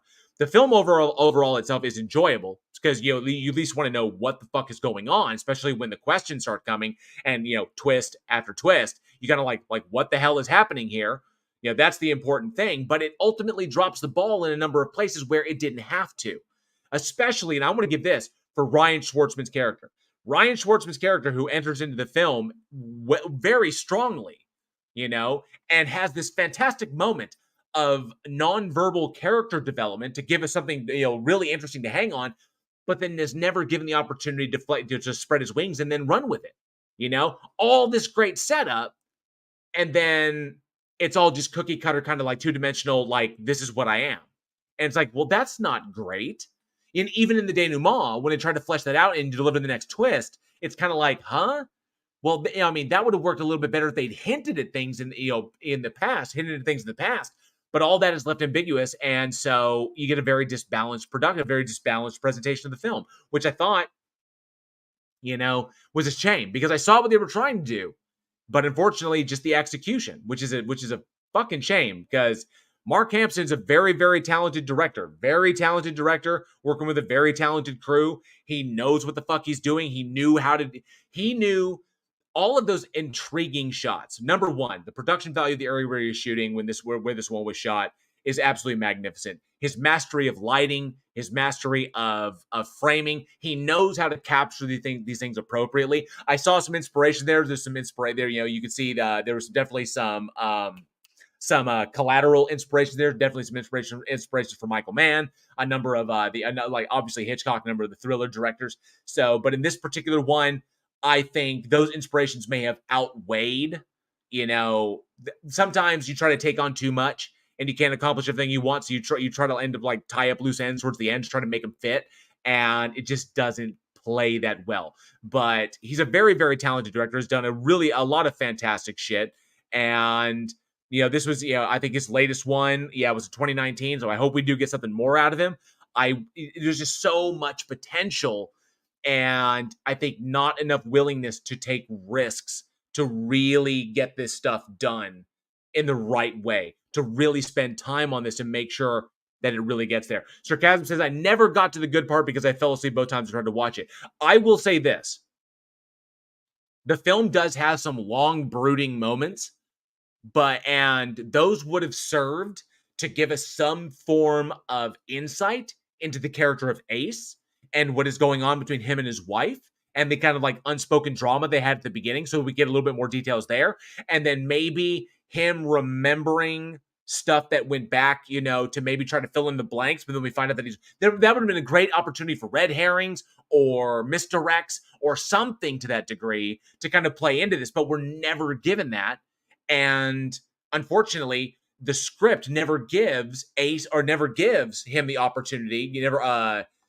Never gives his character, never gives the character of Andrew the opportunity to do that, So we just get the bare bones minimum to get those characters across, which I think just which is a disservice, because all of them are extremely talented individuals that deserved the opportunity to fly. And they were peacocks. Let them fly, Captain. And they just don't get that opportunity. But it's, which sucks, because I hate seeing a missed opportunity. I hate seeing the ball drop when it very easily could have been held on to. All you had to do was be willing to stick to either your original vision and not take safe chances. I understand budgetary problems. That's going to happen. Sometimes you don't get to do what you want to do because the budget won't allow you to do it. I get that. But safe choices throughout the entire film, that's not going to help you out. We need really, really, really good stuff. Now, given the nature of how this film was edited, given its kind of like almost at times glacial pacing, I know this one could probably be difficult for some to get through. If you stick through it, some people might find it worth it just to kind of figure out what the fuck is going on. But I would say, probably like a lot of people, I'm kind of curious what I want to ask y'all, because I'm kind of curious about this. In the vein of M. Night Shyamalan, obviously, after post Sixth Sense, figuring out twists has kind of become the thing. Like, ooh, what's a twist? And there's a formula to that, to like delivering on a twist again, like that we've come to expect it from M. Night Shyamalan. It's like, ooh, what's the twist? What's the twist? Can we figure out the twist before the whole thing goes down? And typically, you can. My curiosity is, I understand while I was watching this, and I got what they were trying to do. I got what they were trying to do, what they were trying to set up about 3/4 of the way through the film, where I pretty much, you can figure out what's going on if you pay attention to what's happening, especially like the burning sequence on the ground. Go back and look if you might have missed it, or maybe you didn't pick it up until later after the fact. But there are a couple of small moments that if you pay attention to them, what's going on, you get the sense of what know is happening.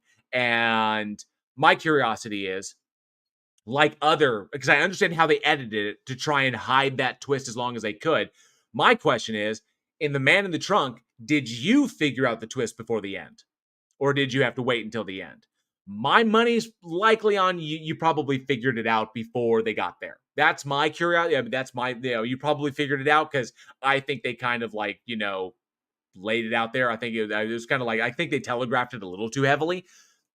That's where those red herrings, with the lead character, I think that's where those red herrings would have helped to kind of like, oh, well, maybe I'm wrong. No, unreliable narrator. So that could have thrown us off and provided a little bit more of a surprise.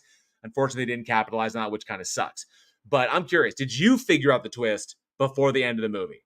That's what I kind of curious. Let us know down in the comments below if The Man in the Trunk was able to hide that twist towards the end like they wanted, or even if, despite all the way they edited it and the way they paced it all out, did you figure it out beforehand?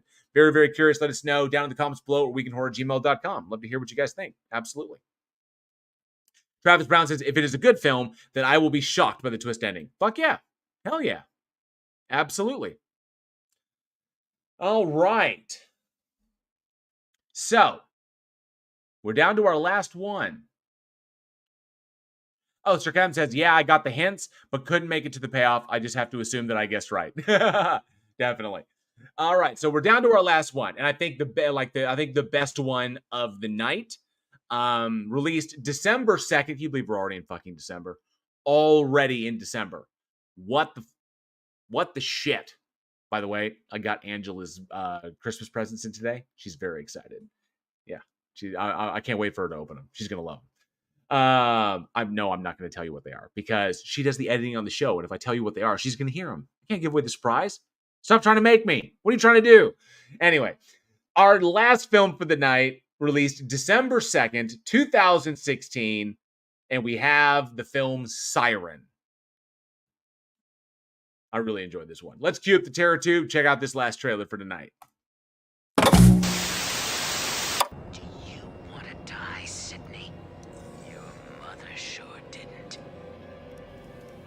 Fuck you, you creep.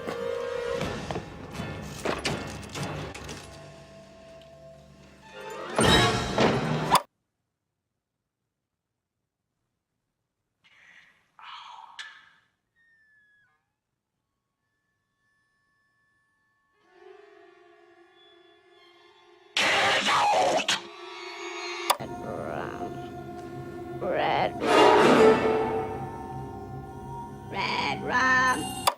Stew time. We don't want anything getting back to the bride-to-be. Let's light this up! Wow. Sucks. My brother's getting married and I have to deliver. I know a place. We can probably get you in. This is a bad idea. Where the hell are we? Don't lose him. Whoa, whoa, whoa, whoa. He's turning. Follow him. Oh, shit. Welcome. Yes. Happy stag party! Ladies and gentlemen, we have some first-timers with us tonight. What do you call this? Murder.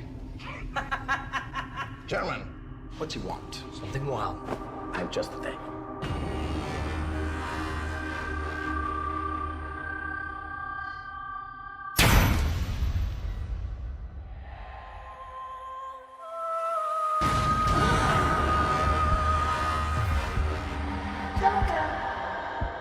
They have you locked up? Can you get out?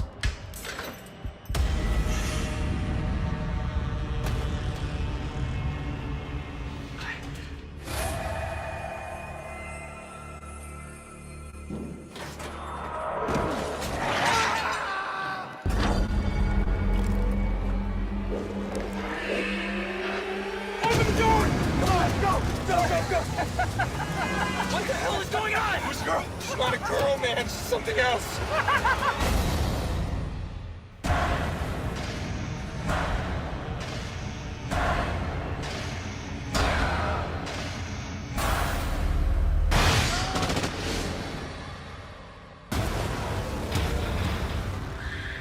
She belongs to me.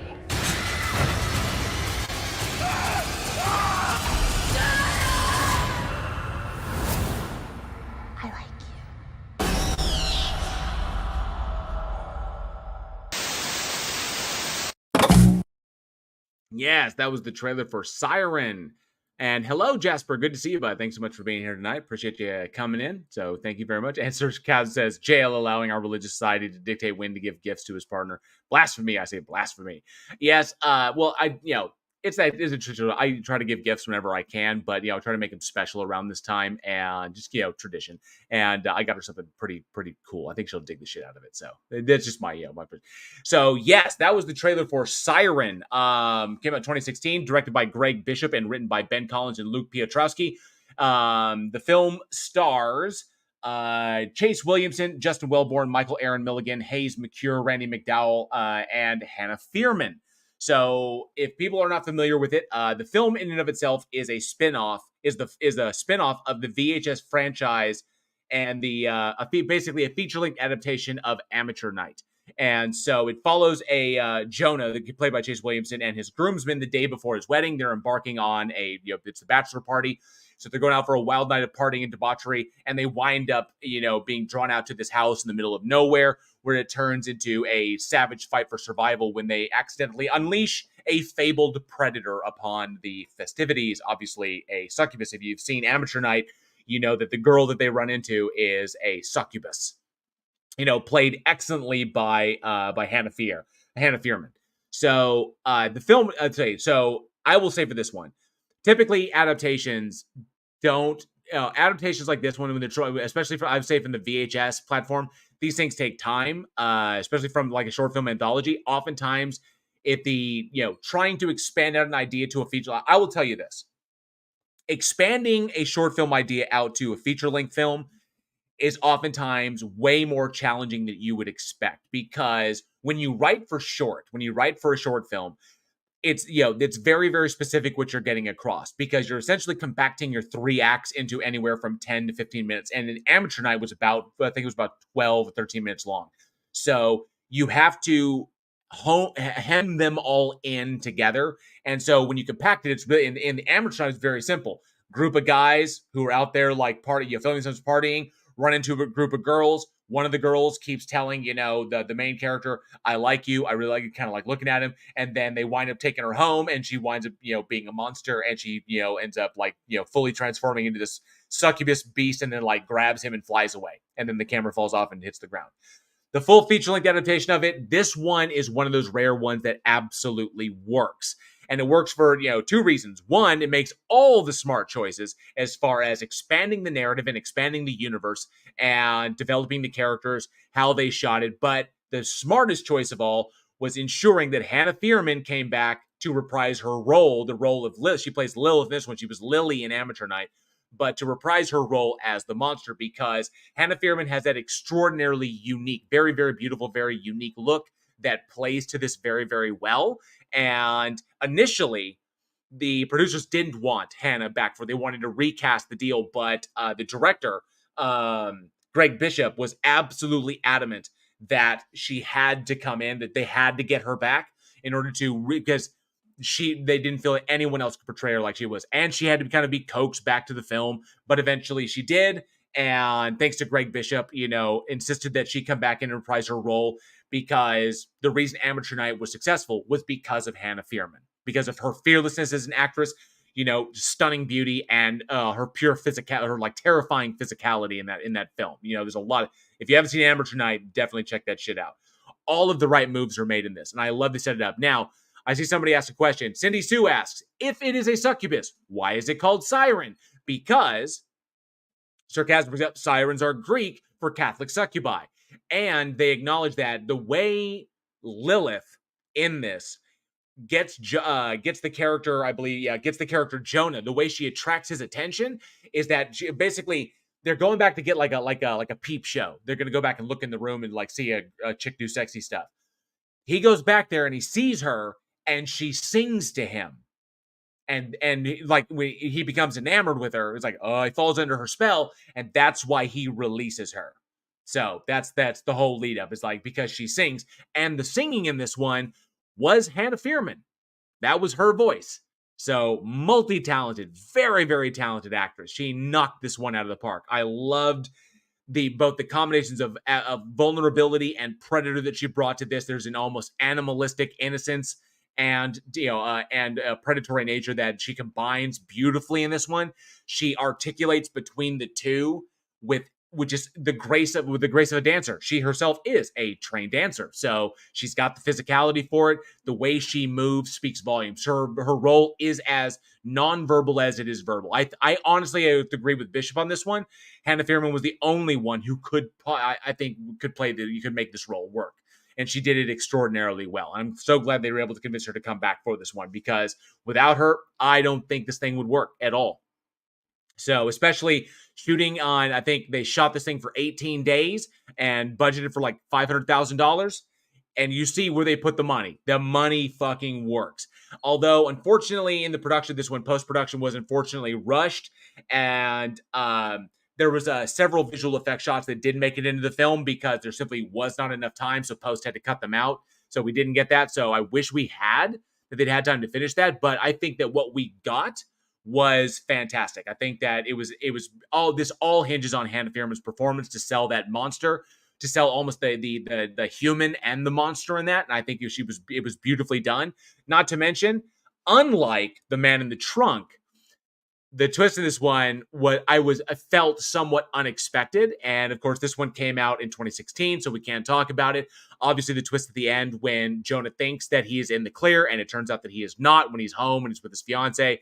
Turns out that's not his fiance. She's downstairs, and who he's upstairs with is obviously not her. So then we get the ending that occurred in Amateur Night, where, to protect his fiance, Hannah, like Lilith flies off with him. So, because he wasn't getting out of that deal at all. But yeah, I think that this was brilliantly expanded on the premise. And I love the little hallmarks back to the VHS franchise, the cultists, and the underlying, demon summoning theme throughout the whole thing. I thought it was exceptionally done. What is this? Sir Cab says she was amazing. I cannot possibly sing her praises enough. See what I did there? Absolutely. See what you did there. Very smart. Absolutely. But yeah, I thought that was really, really well done. Hey, Anna, good to see you. Thanks so much for being here tonight. Appreciate you popping in.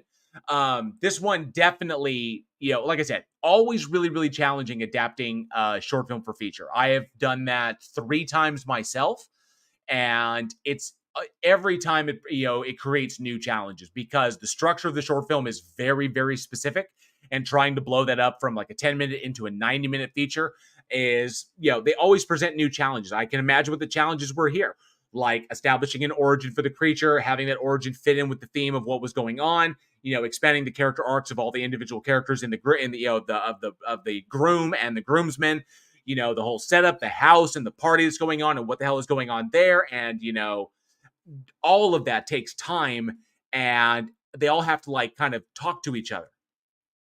Paracord Prince says, did you just give away the ending? I didn't terribly spoil it, but then again, like I said, 5-year moratorium on spoilers. This one came out in 2016, so it's been out for some time. So, almost, what is that? Almost 7 years. Been out almost 7 years. So, plus, a week.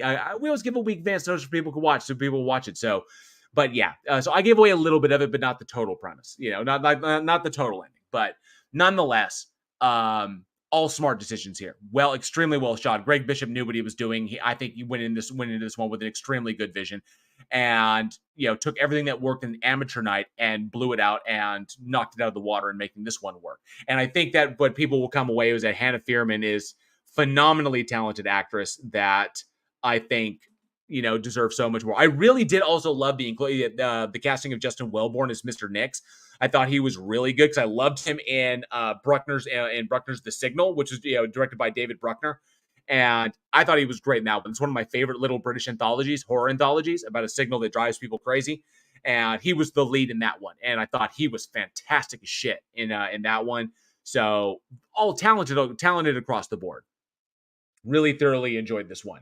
So if you have an opportunity, definitely check that one out. I believe it's available via Amazon. You can definitely see the strength of Hannah Fierman and how well she did in this one.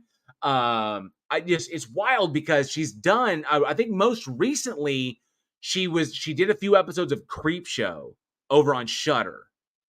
She does some TV here and there, a couple of pilots that didn't get picked up. But yeah, like as far as film goes, she's done some film. Nothing too big, some music videos here and there. She really deserves some bigger hits or some bigger opportunities. That girl has so much talent. You look at the awards that she has won. Obviously because she's a triple threat. She can sing, she can dance, and she can act. So honestly, I think that she deserves way more opportunities, and I hope that she gets them because she is phenomenal. She really triple threat like that. She deserves a lot more to go off of. So hopefully we will see a lot more for her come in the future. Sir Cab says the Catholic Church stole the idea from the Greek pantheon and thoroughly demonized it. Yeah, true. Yeah. Where sirens and succubi kind of like blend together. Absolutely. So given this, my curiosity is this. Amateur Night in VHS was phenomenal. Was one of the best in that franchise. Was one of the best in that first movie. Was I think one of the best of the franchise as well. And this one, s5e10, the adaptation of that short film, also very, very good in its own right. But my curiosity is, which one did you prefer? Did you prefer s5e10, or did you the feature-length adaptation, or did you prefer Amateur Night, short form, where we get to the point, establish the guys, establish the girl, the girl's weird, turns out the girl's a monster, girl flies away with the target, and that's pretty much it. After ripping somebody's junk off and doing all, it's fucking crazy, and that one gets, this one, s5e10 also gets fucking nuts as well. It really does. It's pretty fucking brutal the way she ends some people, ends some guys in that. But she's a fucking succubus. Is what she does. So definitely let me know. Let me know down in the comments below at weekinhorror@gmail.com. Which did you prefer? Did you prefer the short one, or did you prefer the short film Amateur Night, or did you prefer the feature-length adaptation s5e10? Both of them I think were fantastic on their own merits. I personally liked Amateur Night a little bit more, because I love short form and I love anthologies. So that had a lot going for it. But I loved the expansion of the universe in this one, getting a little bit more detail, and how there's a lot of little Easter eggs, a lot of little tendrils that feed into the rest of the VHS franchise. So I kind of dug that as well. So both of them have great merits. I just happen to prefer the short one a little bit more, just because it gets right to the heart of the issue. You see what I did there? But definitely let us know down in the comments below or at weekinhorror@gmail.com. All right. Sir Captain says, I have to admit that I like the movie better. Deeper dive, well worth the time. Oh, fuck yeah. Hell yes. Love that. Absolutely. Oh, Travis Brown says, never seen him, but so no comment. Well, you got to watch these things before we talk about them, Travis. You got to watch them. That's why we put up the posters.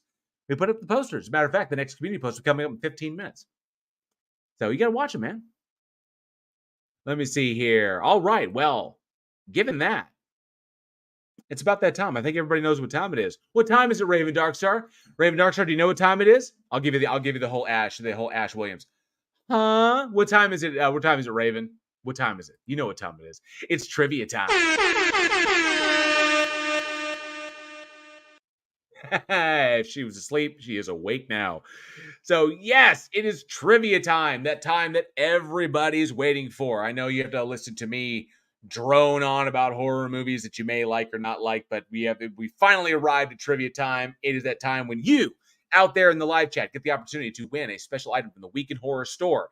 Right now I have the live chat up, as you can see, and let me make sure I have it on all messages. Fantastic, I've got it there. If you are the first person in the live chat to get the correct answer to tonight's question, you will win a special item from the Week in Horror store, a mystery item. We will ship it out to you. Sherry, I just want to throw this out there because she's kicking ass and taking names. Sherry Tilly has won the last 2 episodes. Sherry Tilly's on a streak.